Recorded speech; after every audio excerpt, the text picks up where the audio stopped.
Video we will see how we can add any playlist of any number of videos in one click.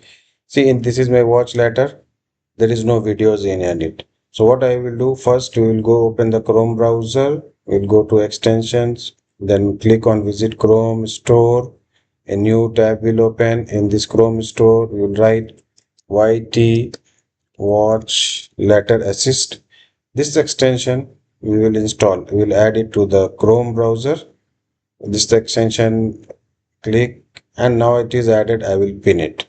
Now I will close this tab. I will go to YouTube and search any playlist. Suppose now we have to add any of these playlists. What I search, suppose let me take any. Suppose it is having 39 videos. I will click view. Then a green plays here. We'll click add playlist to watch later. Now it is showing loading playlist videos. You see in the red color.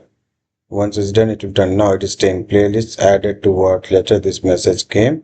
So I will go and check my watch letter. You see here all the videos are added in one click. If I want to remove this, I will go to manage extension. I will off my extension and refresh it. So you see that the red color has gone. So all the videos in one click is added in Chrome browser without any difficulty. Thank you.